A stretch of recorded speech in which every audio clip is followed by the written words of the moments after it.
Good morning, everyone. Welcome to Dallas Literary Festival. We're doing the panel Turbulent Choices, Publishing in 2021. I'm your moderator for this panel. My name is Sebastián Páramo. I wear many hats in the editing and writing world. I'm a literary organizer in Dallas. I also am the founding editor of The Boiler and poetry editor at Deep Vellum. But we have an amazing panel of editors joining us. First, I'll introduce them all, and then I'll give them an opportunity to talk about themselves and their work with their press or publication, and we'll move on to questions from there. First person I'll introduce is Lev Keltner. They are a chapbooks editor at Newfound and author of the novel Goodnight from Arcade. Their stories and poems have appeared in Pink, Hobart, Anomaly, Entropy Magazine, Be About It, Dean Bull, Men's Fiction, and elsewhere, and nominated for Best of the Net. They write role-playing mystery games at Fever Dream Games. From Chicago, Lev lives in St. Louis. Alana King, after earning a BA in English from Texas State University and an MFA in creative writing from the University of Memphis, Alana is currently working on a Ph.D. in literature at the University of Texas at Dallas. King is a blog editor for herculture.org, associate editor for Your Impossible Voice, and assistant editor, acquisitions board member for Vine Leaves Press, and editor-in-chief for Reunion, the Dallas Review. Jenny Molberg is the author of Marvels of the Invisible. She co-edited the Unsung Masters series collection, Adelaide Crapsey on Life and Work of an American Master. She's an associate professor of creative writing at the University of Central Missouri, where she directs Pleiades Press and edits Pleiades Literature and Context. And she's also most recently the author of Refusal, which came out last year.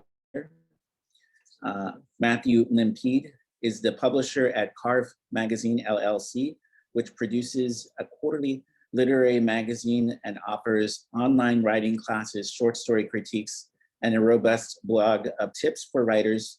Over the past decade, Matthew has worked with hundreds of writers through classrooms, workshops, and online communities to help them find inspiration, become their own ruthless editor, and establish their esteem and career as writers. Matthew attended NYU's Tisch School of the Arts and graduated from the University of Texas at Dallas. He lives in Provincetown, Massachusetts, and has been publisher at Carve since 2007. And if y'all will bear with me, I'm currently on a ranch with lagging internet, but hopefully that won't be too much of a problem. But I'm going to hand it over to our editors, who will introduce themselves and talk a little bit about the work that they do, and then we'll move on to questions. So we'll start with Lev. Hey, everybody. Yeah, I am.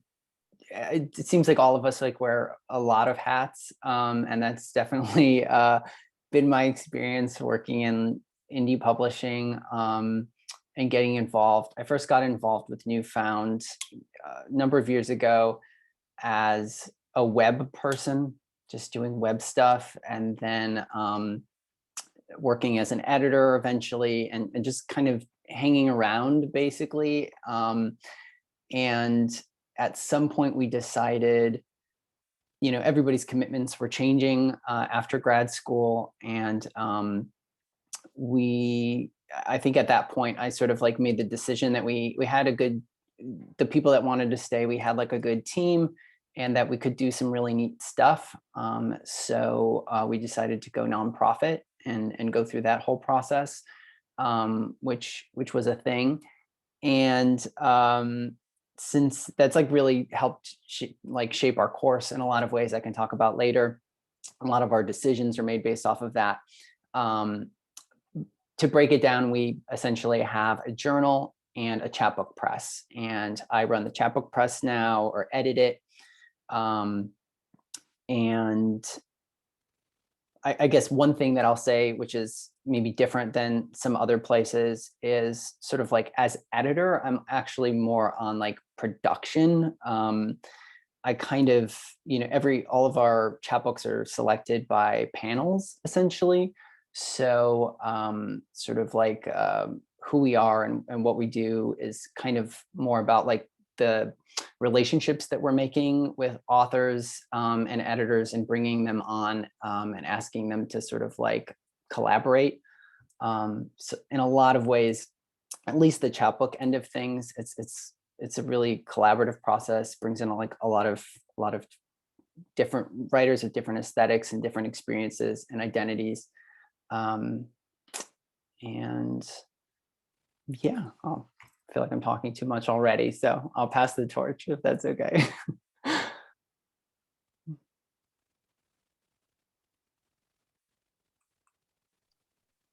All right, Alana, go ahead.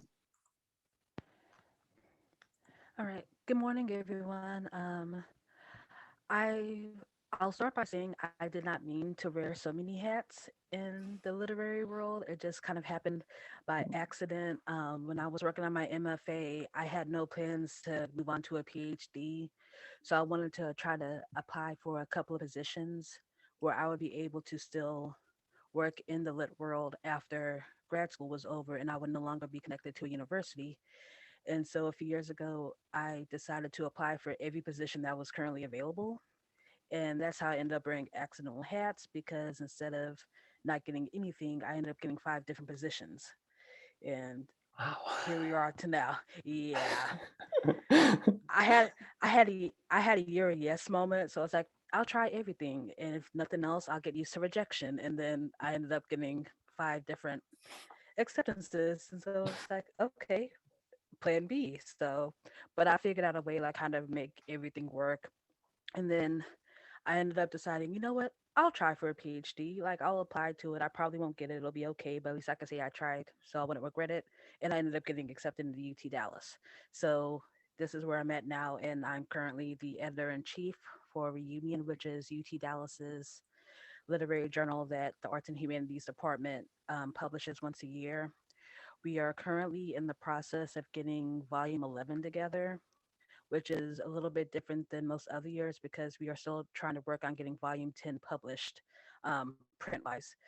We were able to get it up online a little bit before New Year's. So it is available online, but we're still trying to get the print done, which is a casualty of COVID so far, but we'll hopefully get that out in the next couple of months too. So that's kind of where we're at right now, just trying to get all the submissions read and get everything together so we can have something to go on for next school year, which I'll be leaving because I'll be graduating soon. But um, it's in good hands with those who are working this year. So very excited about what's coming out and what we have coming out in the upcoming months. And I'll stop for now.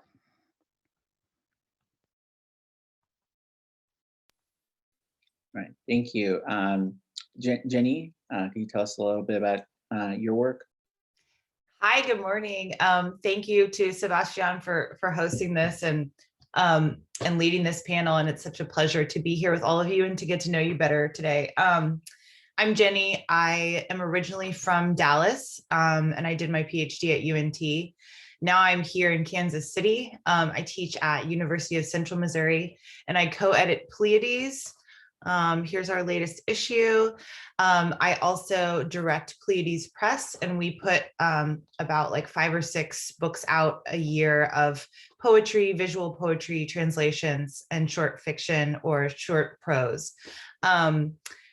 Let's see, I also wear a lot of hats. I teach, I edit, I write. And then I also am on the boards of the Unsung Masters series, which is an annual series of books where we publish out of print and under recognized authors. We're really excited about this year's collection that is edited by Kazim Ali. And that is coming out soon. And we actually mail that out with our summer issue of Pleiades every year. And if you want to learn more about Pleiades, you can find us online at pleiadesmag.com or pleiadespress.org. I think that's about it. Thank you. Thank you, Jenny. Now let's hear from Matthew. All right, good morning, everyone. Thanks for having us here at the Dallas Literary Festival. Apologies if you hear a little background noise or some construction next door happening that I have no control over. So I am the publisher of Carve. I took over in 2007 after Melvin Stern, the founding editor, decided to leave to pursue his PhD. And I was just fresh out of undergraduate, and I wanted something to anchor me to the literary community. And so Carve just seemed to be a perfect opportunity for that. At the time, it was online magazine only, publishing short fiction every other month. And Melvin would publish a paperback anthology once a year. So when I took over, I made a few changes. We switched to quarterly. We continued only publishing short fiction online for several years, and we continued hosting the annual Raymond Carver short story contest that Melvin had started. In 2012, I went to AWP for the first time in Chicago, and I was blown away by the book fair and all of the print magazines still around. I had been in a little bit of a silo working on an online magazine in Dallas, and so many magazines were based in New York and other places. And so it sort of opened my eyes, and I decided I wanted to start a print version. And this was right around the time everyone was doing the opposite and switching to online. So we kind of made a bold choice, but we're still publishing in print, and we've actually expanded to include poetry and nonfiction as well. We've also moved into other areas with like editorial services, and now we have some online writing classes, writing workshops, that kind of thing. I was essentially responsible for story selections from 2007 to 2016, and then I hired or promoted Anna Zumbalin into a managing editor role, and she's now our editor-in-chief, and she's primarily responsible for overseeing the production and the editorial selections across all three genres in concert with our editors. So our tagline is honest fiction, and even though we're publishing all three genres now, we describe that as an aesthetic that we aspire to, and it's just about literature that elicits sort of emotional truths and catharsis, change through the power of ordinary language. So that's Carve in a nutshell. Thank you, Matthew. All right, so I'm going to start with a couple of questions for our panelists, and then we'll take questions from the audience. Given that this panel is called, Turbulent Choices, I'd like us to, start with talking about the editorial process. One of the things I'm interested in hearing about from the journals is, how do cover letters work? What kind of meetings do you have with your staff, especially in regards to addressing questions of inequality? I think, there have been some recent conversations from organizations like VITA.org, where they're putting pressure on editors to consider, are we publishing enough women in our issue? Are we publishing enough, BIPOC writers, Black, Indigenous, or people of color writers? So I'm curious about, just your general editorial process and, what goes into making choices for each issue or each book that you put out there. So whoever would like to.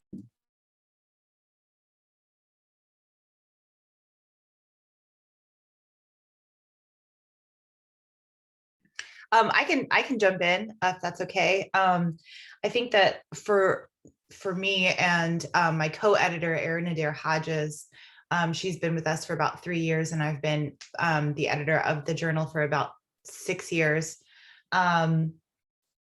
Dismantling the existing white-dominated patriarchal power structures in the literary world is really important to us and is at the forefront of our mission. And so a couple of the things we do in terms of meetings and thinking about our editorial choices.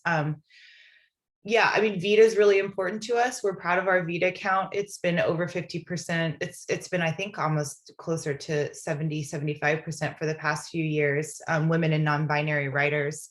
That's something that is always at the forefront of our minds. And then another thing that we do to sort of like redistribute power structures and like be more collaborative is that we have a guest edited special folio in every issue.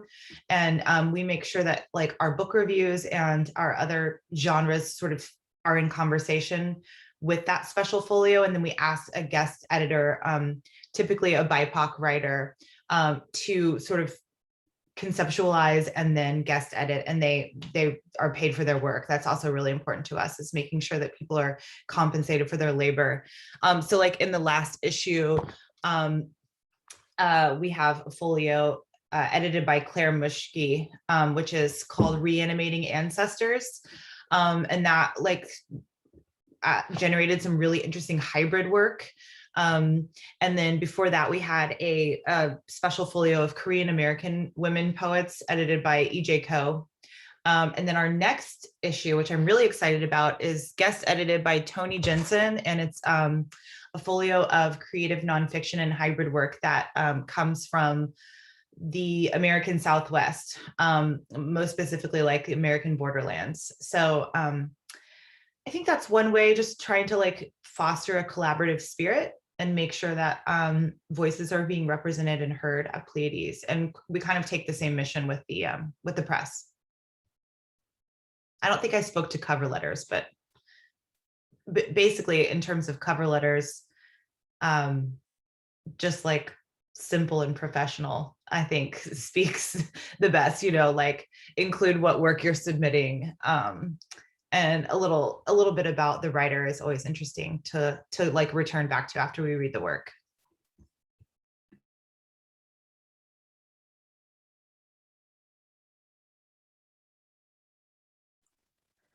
I can jump in next. I'll go with cover letters first. Short and sweet is probably better. I would say you probably don't want a cover letter to be longer than the work that you're submitting, if that helps as well. But like I love after we read the piece, I love getting to kind of know more about the author. Sometimes they'll add but inspire their work that they've submitted, which has been really helpful as well, because it just kind of helps us better understand what we've read and why they read it and why they submitted it to us. In terms of diversity, we're really lucky at UTD. More than half of our staff is people of color or from other marginalized populations. And so I believe that the diversity in our genre editors and readers has helped us create a more diverse journal in general. But some things that I've tried to do as editor-in-chief is to share a call for submissions in different Facebook binders, as well as in some of the different AWP caucuses that I'm a part of, just to try to expand and increase our submissions from people of color, from those from marginalized populations, and just try to make sure we can just be as diverse as possible with what we're offering, and trying to also make sure that we have more own voices in our pages as well, and just trying to kind of go with the times and trying to make sure we're on the right side of things instead of kind of doing what's been done in the past. Yeah, I think Alana makes a great point, is like, you can't do this work without being reflective of the org and asking yourself, who are we? Who is our organization, or who is the publisher? All of our choices will be guided by who we are and our experiences. and sometimes in ways that are difficult to see despite our good intentions. I remember a few years back when the Vita count, when I came across the Vita count, and we had all these conversations with our editors, and still we were finding, despite that, 80% of our staff identified as women, we were still, the selections that were being made were leaning largely to men. Of course, that was, that there's other factors there, right? Like men just sending off submissions without reading guide, there's a lot of over submitting or something like that. Or so, from there, we really had to, we just started doing a lot of seeing if we could change things up. And I think, speaking to your cover letter point, I think at some point we needed to, find a way of thinking about who are the people that we're publishing. And, for us, I think our mission is, to publish work that identifies in ways in which place plays a part in identity, understanding, and imagination. So for people's cover letters, we ask that in some way, it's sort of clear, how is this work, a part of how you are making sense of the world. So I think our mission helps to sort of clarify that if people speak to that in their cover letters, and helps our editors make smarter choices. So.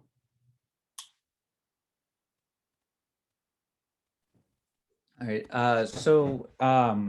Yeah, we were really grateful last summer to hear from some past and current reading team members about our reading team structure, our publishing, selection structure. We got some really good, honest feedback that we were grateful for, and it really was something that we took to heart and decided to change our practices. So one of the things that we did is overhaul our reading team application, which is an all volunteer team.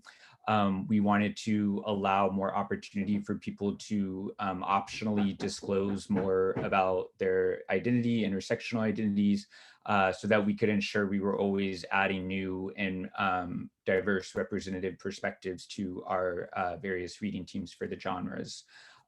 We looked at the structure. We use Submittable, and it's something we were very early onboarding, one of the first users of Submittable. So it's something, the process of that was something I had refined over the years, and it had been a while since we really looked at that structure. And so in looking at that, we decided to, something that we had already been doing was allowing, when a story makes it to what we call the editor's desk, everyone on the genre can read editor's desk stories and offer input and comments on it. We made it a little easier for stories to get there, so that we could have more opportunities for more conversations around them.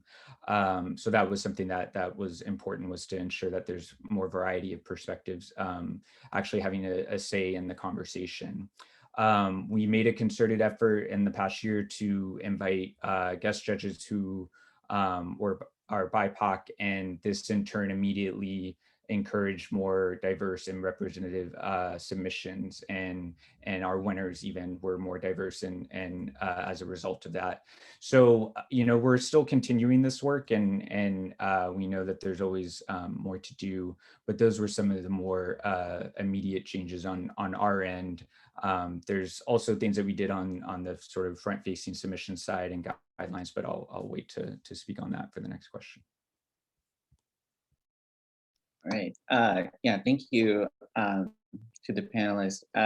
So as a sort of follow-up question to that, 2020, again, there was a pandemic. There were it was a moment in time where we were given an opportunity to reflect on racial and social injustices across many industries, and of course, the pandemic affected the publishing industry in many different ways. So I was curious, what practices have you adopted in 2020 to deal with the pandemic? You know, were there budget cuts? Were you publishing more work online? Were you doing more virtual events? Some of you have kind of alluded to editorial process changes. So I'm just wondering, you know, how has the pandemic affected your work, and, you know, what do you hope to take away from that for the future? So, and whoever would like to jump.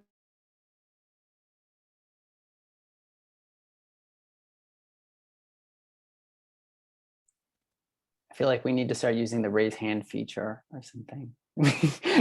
Sorry, go for it, Jenny. Oh, okay. Are you sure?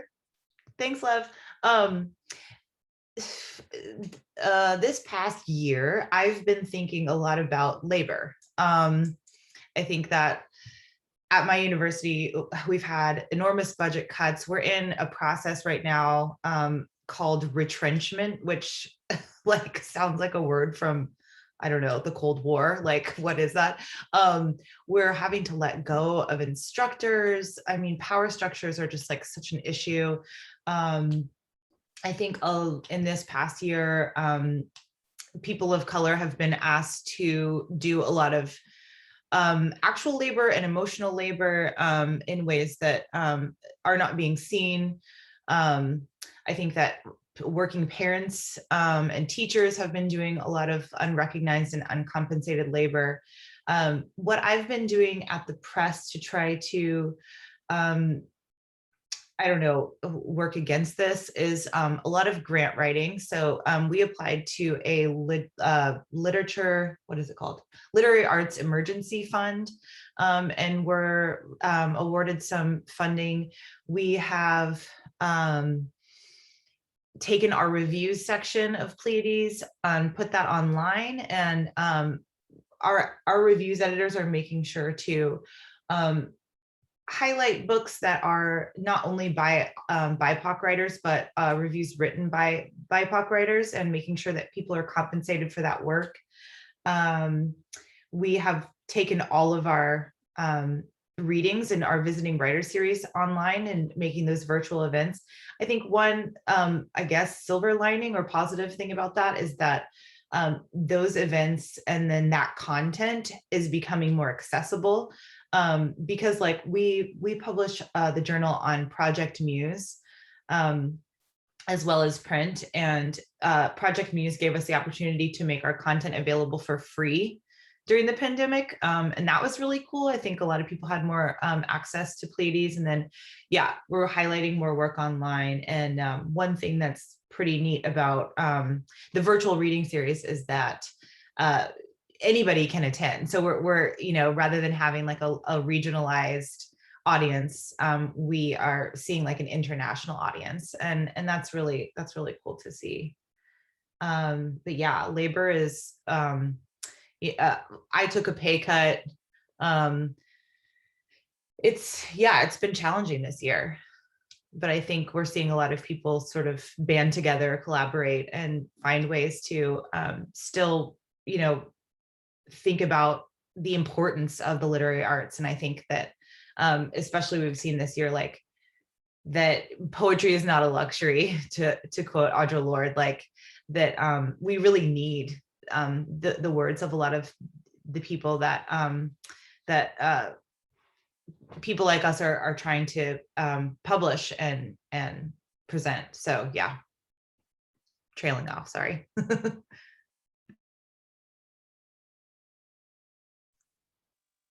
Would I be able to share my screen? Do you know? Is that... I think you'd have to be co-host of the. Okay. But Yeah, I think you should be able to share. Right. Cool. Can y'all see this? It's like a panel guidelines. Yeah, this is, I'm gonna make another point, but I just thought I'd share this.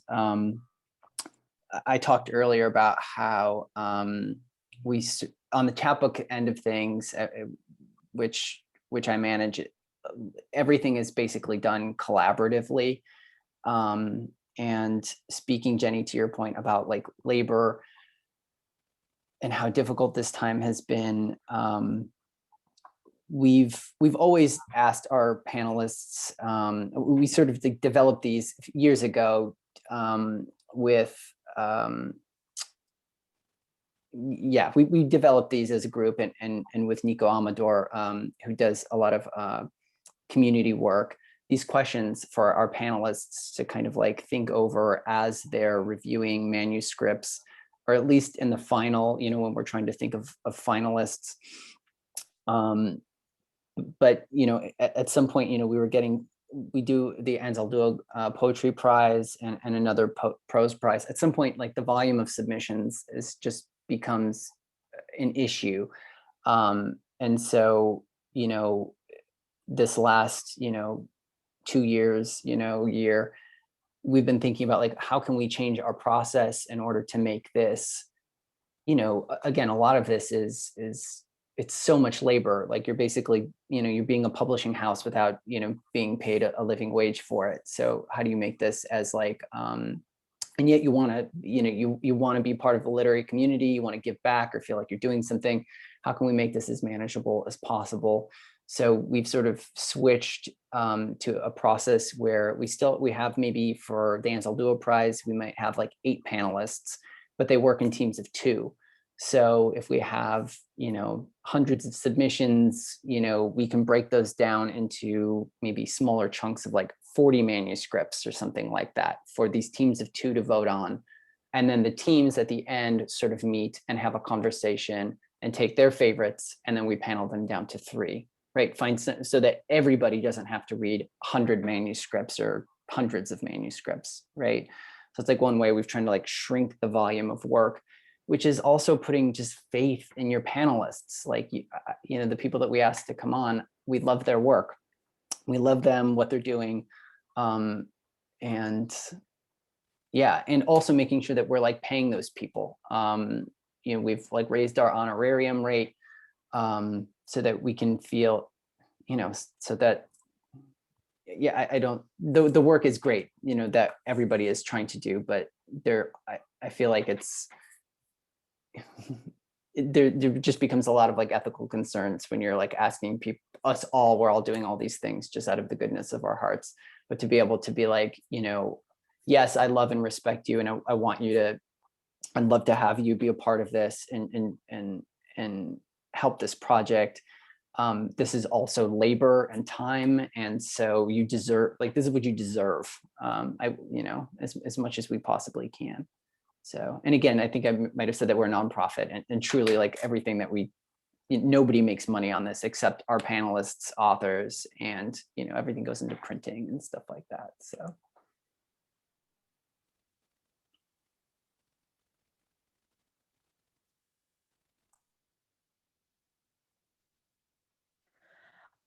In terms of our budget, we do not know the ramifications yet because we are still running on the budget that we turned in before COVID happened.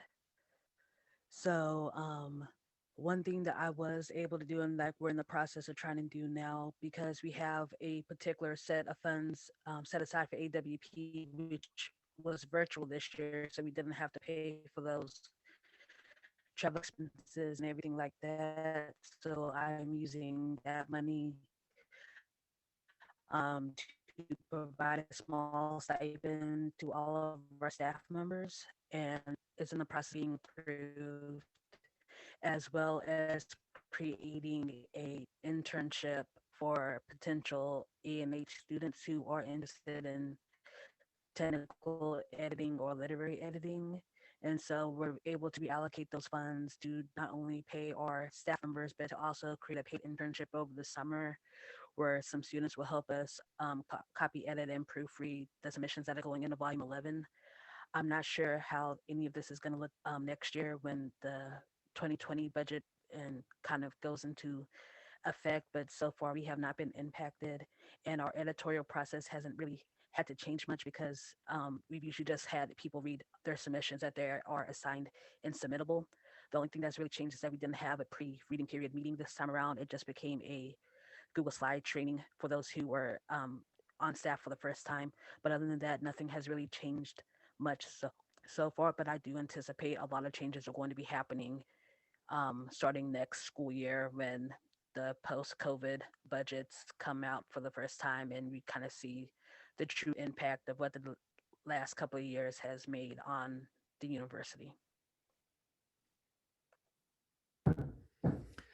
So in terms of the pandemic, the structure of Carve was always remote from the beginning, and we always, I lived in Dallas I grew up in Dallas, and I graduated from UTD, and so the initial nexus was sort of there, but we would all work through email mostly, and that kind of thing. Was Submittable that was enhanced even more, that we could have people from anywhere sort of join the reading team, reading committees, and that's what we did. So in terms of when the pandemic hit, nothing fundamentally changed in terms of our structure, and our remote work was already always remote. I'm the only one who works full-time on Carve. So it's just a matter of checking in with everyone and their sort of current situations and how they were affected by the pandemic, making sure that, they still had the space for this and the energy for this, because we understood that, it was a really intense crisis that was affecting us in all different ways. So so for in terms of that, not much has fundamentally changed, and so we put a lot of focus and efforts on racial justice and those issues, and looking at our organization for that. One of the most helpful tools that I found was an anti-racism toolkit in scholarly publishing that was published by the Coalition for Diversity and Inclusion in Scholarly Communications. I'll put the link up for it after I'm done talking, because I can't do two things at once. But that was a really useful toolkit in sort of understanding how to talk about race, how to look at our organization through that lens. And that gave us a lot of the framework in terms of those conversations that we needed to have internally, in terms of what we wanted to change externally.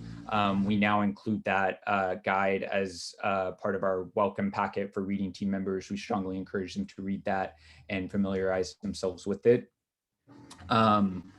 We added more context to the kind of submissions that we're seeking on our submissions page, and emphasizing more about lived experiences and really discouraging voyeuristic bystander writing. Part of the conversations we had is how do we engage with writers to let them know when their writing is problematic, when it doesn't meet our guidelines of sorts. And that's a conversation we're still having, because we do interviews with writers for our magazine. We do interviews with the fiction writers that we publish alongside the stories on our blog. We do Q&As with the poetry nonfiction contributors. So that kind of conversation is important to us. We pride ourselves on returning feedback. When we decline a number of stories, not every declined story gets feedback, but we try to make an effort. When our reading team has left comments, we pass that along. So we're really interested in having those conversations, and part of that conversation now is letting people know, when work strikes us as problematic or makes people uncomfortable. Those are comments that we're willing to pass along. We also considered broader things like our branding and our art, everything from our cover art, which is part of a lot of our branding efforts as well. We looked at ways that had sort of fallen short in terms of being diverse and representative. So yeah, that's a lot of the changes that we've been making in the past year.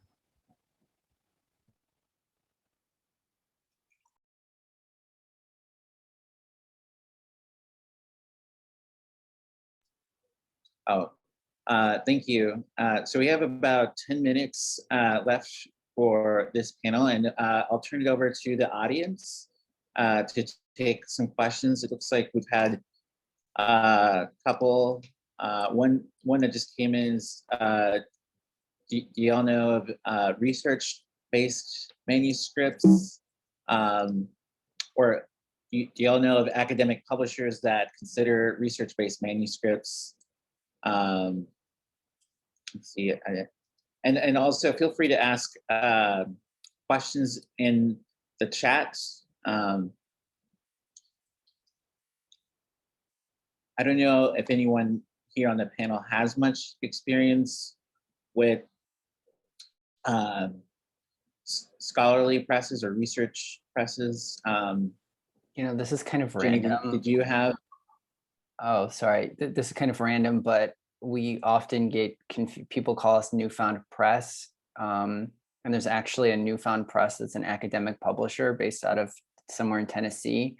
So I just know that because often our links get crossed and stuff like that, but they accept, they might be a digital publisher. I don't know if they do physical books, but their stuff looks pretty cool and they take academic submissions. I know from just having landed on their website randomly. So you might want to check that out. I think it's Newfound Press, just write Tennessee or something and it'll come up.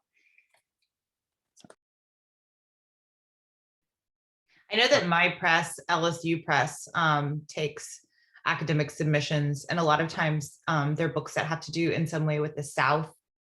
I think some other good ones would be like Johns Hopkins University Press, Palgrave Macmillan, Cambridge.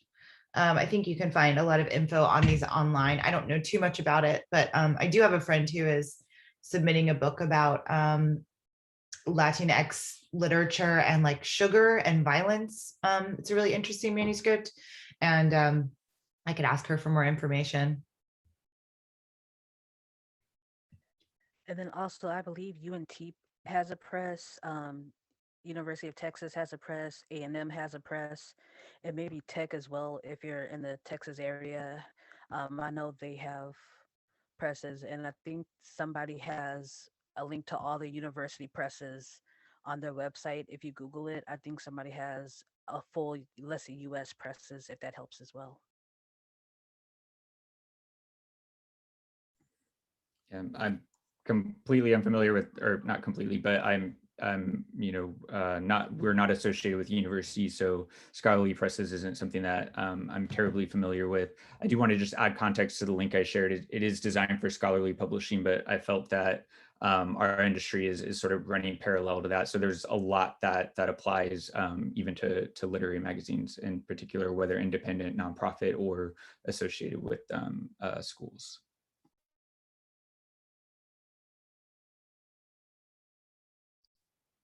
Thank you. There was a question earlier that was asked about,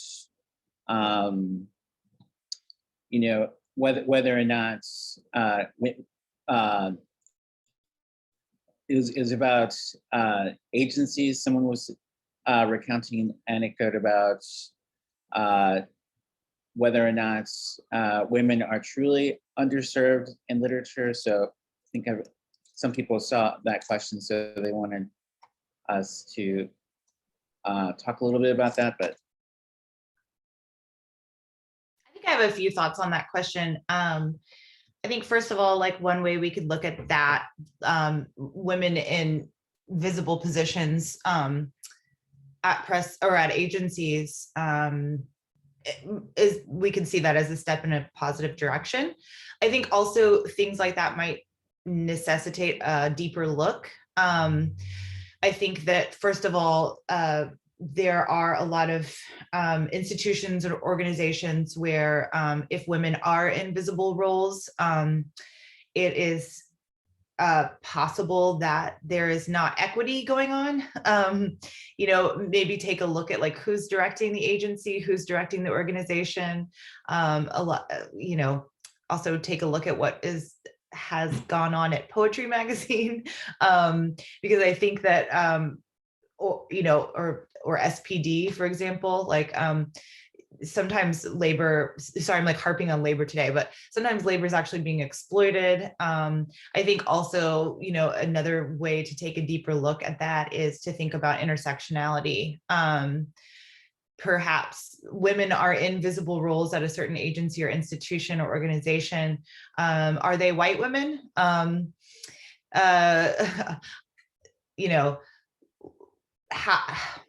How are the power structures working there? Are they being compensated for their labor? Are they being fairly compensated for their labor?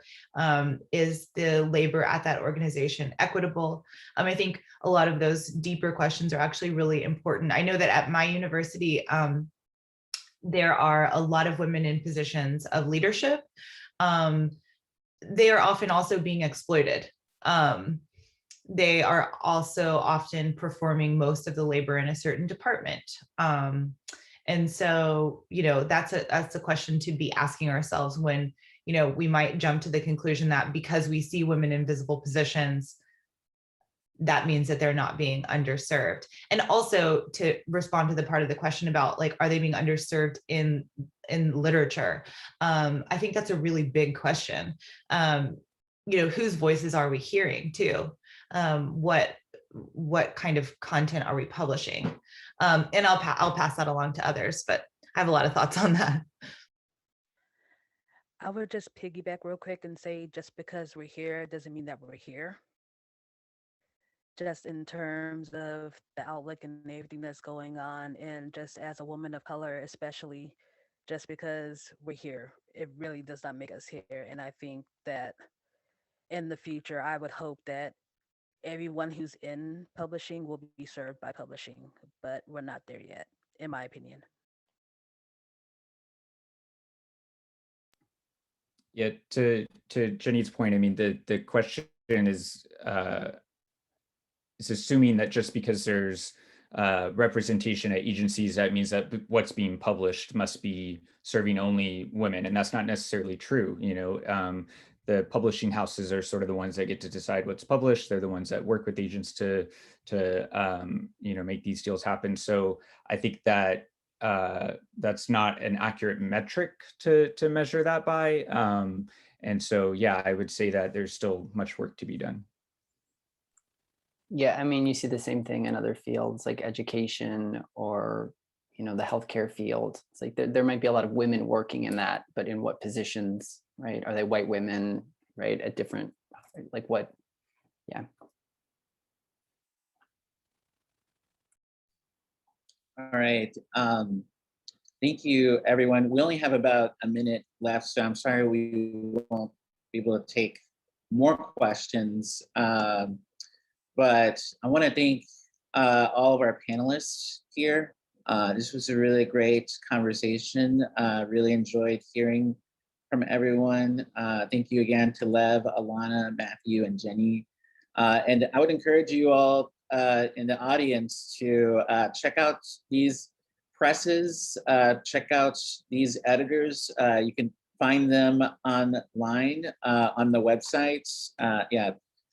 So we have Pleiades, Carve magazine, Reunion, the Dallas Review, Newfound.org. So make sure you follow these presses and magazines, check out their submission guidelines. And also if you're an editor, I think that this was an especially good conversation. It was really great to hear from everyone. Thank you all.